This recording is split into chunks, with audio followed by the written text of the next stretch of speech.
고난에 대해 묵상해 봅니다. 그리스도인이 구원으로 가는 길은 기나긴 여행길입니다. 가다가 함정에 빠지기도 하고 사기꾼에게 꼬이기도 하고 도둑질 당하기도 하고 또 호기심이나 죄의 영향을 이기지 못하고 나쁜 길에 빠지기도 합니다. 진정한 그리스도인에게는 이 모험의 길에 성령의 안내가 계속 있습니다. 신앙생활이란 무엇인가? 성령의 안내를 받는 길이라 할 수 있습니다. 그러면 성령의 안내를 받는 그리스도인이 왜 고난을 당하는 걸까요?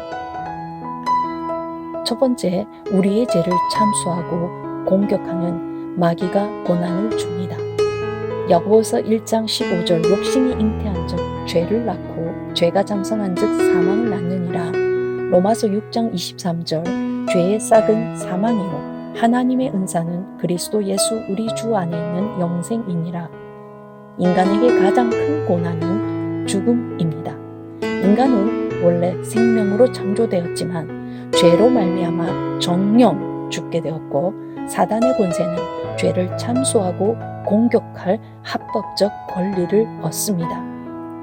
왜냐하면 사탄이 우리에게 오는 목적이 있기 때문입니다. 요한복음 10장 10절 도적이 오는 것은 도적질하고 죽이고 멸망시키려는 것뿐이요 내가 온 것은 양으로 생명을 얻게 하고 더 풍성히 얻게 하려는 것이라. 그러므로 우리는 우리를 죽이고 멸망시키려고 오는 마귀를 대적해야 합니다. 마귀는 하나님께 순종할 때 대적할 수 있습니다. 야고보서 4장 7절 그런즉 너희는 하나님께 순복할지어다 마귀를 대적하라 그리하면 너희를 피하리라. 하나님께 순복하는 것은 우리 주 예수 그리스도로 옷 입는 것입니다. 로마서 13장 14절 오직 주 예수 그리스도로 옷 입고 종욕을 위하여 육신의 일을 도모하지 말라. 예수님의 피와 증거하는 말로 마귀를 이깁니다. 계시록 12장 10절 내가 또 들으니 하늘에 큰 음성이 있어 가로되 이제 우리 하나님의 구원과 능력과 나라와 또 그의 그리스도의 권세가 이루었으니 우리 형제들을 참소하던 자 곧 우리 하나님 앞에서 밤낮 참소하던 자가 쫓겨났고 12장 11절 또 여러 형제가 어린 양의 피와 자기의 증거하는 말을 인하여 저를 이기었으니 그들은 죽기까지 자기 생명을 아끼지 아니하였도다. 그러므로 고난이 올 때에 먼저 나를 살펴 죄를 회개해야 합니다. 죄는 사탄의 표적입니다. 죄가 발견되지 않으면 우리는 성령님께 알게 해달라고 여쭈어야 합니다. 그리스도인들이 죄가 죄인 줄도 모르는 경우들을 봅니다. 성령 안에 있으면 죄를 싫어하고 죄에 대해 민감해집니다. 거룩해질수록 사소한 죄와 마음속 의도까지 성령께서 지적합니다. 성령 안에 거하지 못하기 때문에 양심이 점점 무뎌지다가 결국 화인을 맞으면 악인이 되는 것입니다. 죄가 깨달아지면 진심으로 회개하고 예수님의 보혈을 내게 적용해서 씻어야 합니다. 짐승의 피로는 1년에 한 번 속죄일에 속죄하지만 예수님의 피는 영원한 속죄를 이루십니다. 우리에겐 예수님의 피 흘림으로 법적으로 죄사함이 일어났고 이제 우리 자신에게 적용하는 것만 남았습니다.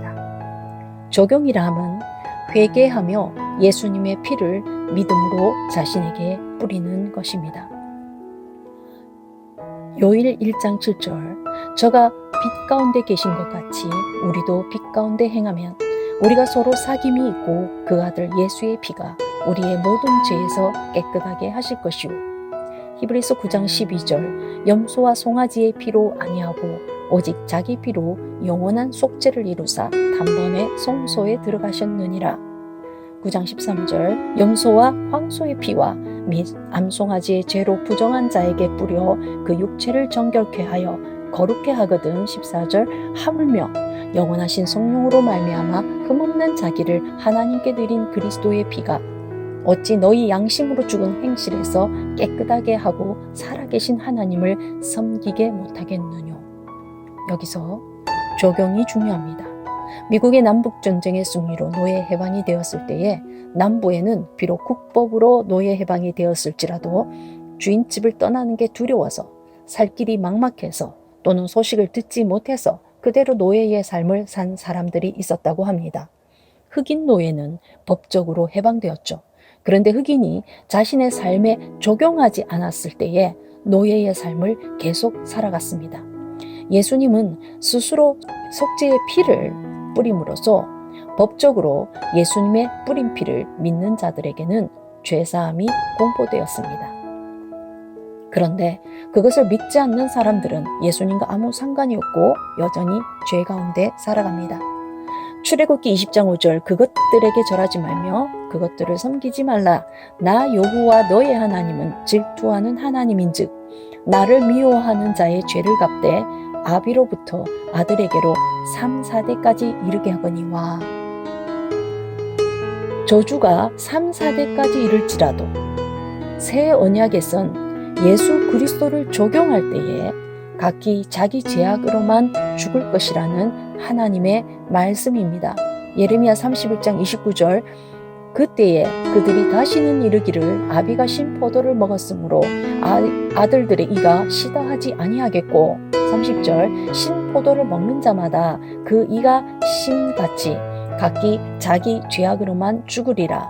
31절 나 여호와가 말하노라 보라 날이 이르리니 내가 이스라엘의 집과 유다 집에 새 언약을 세우리라. 아멘. 예수 그리스도가 십자가에서 뿌린 피로 법적인 죄사함을 세워 놓았어도 그것을 우리에게 적용하지 않으면 우린 3, 4대의 죄까지 내 삶에 들어오는 것을 발견할 것입니다. 아들은 아버지를 닮고 아버지는 아버지의 아버지를 닮습니다. 자녀는 그 부모의 죄를 미워하면서 닮고 어느새 자신도 그런 죄를 짓고 있습니다. 이것이 인생의 모습입니다. 사람은 그 혈통의 DNA뿐만 아니라 많은 것을 공유합니다. 그래서 결혼을 할 때에 삶의 지혜가 있는 어른들은 그 집안을 봅니다. 집안의 전통과 가풍과 환경 안에서 후손은 자연스럽게 배우고 몸에 배이는 것입니다. 크게 보면 집안, 가문, 민족은 유기체이고 말 그대로 공동체입니다. 영적인 세계에서 볼 때 한 가문은 한 사람처럼 보입니다. 한 민족은 한 사람입니다. 그래서 이스라엘아 하고 그 민족을 한 사람인 것처럼 성경은 부릅니다. 인류는 한 종족입니다. 그래서 다른 종족이 인류를 향해 아담아 하고 부를 것입니다. 우리의 무의식에는 아담부터 지금까지가 다 담겨져 있습니다. 그래서 해리성 다중인격이 일어날 때 환자가 경험해 본 적도 없는 여러 인격과 성별, 다른 직업군이 나타나는 것입니다. 실존 인물인 빌리 밀리건의 다중인격을 영화화한 23 아이덴티티는 인간 무의식의 이해에 대한 놀라운 통찰력을 보여줍니다. 그런 면에서 죄값이 3, 4대까지 이르겠다는 말씀 출애굽기 20장 5절은 삶을 약간이라도 통찰해 본 사람은 그 의미를 이해할 수 있습니다. 가문은 좋은 점, 나쁜 점을 다 이어나가고 있습니다. 무의식 속에 다 있으나 그것이 현재의 자아가 그 성향에 이끌려 발현하든지 악한 영향력을 차단하고 살아갈 것인지에 달려 있습니다. 그래서 우리는 성경의 지혜를 발휘해서 느헤미야처럼 기도할 수 있습니다. 느헤미야 1장 6절 이제 종이 종의 종 이스라엘 자손을 위하여 주야로 기도하오며 이스라엘 자손의 주 앞에 범죄함을 자복하오니 주는 귀를 기울이시며 눈을 여시사 종의 기도를 들으시옵소서. 나와 나의 아비 집이 범죄하여 내가 내 민족과 내 조상이 범죄하였던 것을 내가 내 민족을 대표하여 내 조상을 대표하여 내 가문을 대표하여 회개할 수 있습니다. 그래서 하나님으로부터 오는 것은 저주가 아니라 생명이요 평안 로마서 8장 6절입니다. 하나님으로부터 오는 좋은 것들은 다 받아들이고 야고보서 1장 17절 가장 좋은 은사와 온전한 선물이 다 위로부터 빛들의 아버지께로서 내려오나니 그는 변함도 없으시고 회전하는 그림자도 없으시니라. 어둠의 것, 죄의 것들은 내가 대표자라서 회개하고 예수님의 피를 적용할 수 있습니다.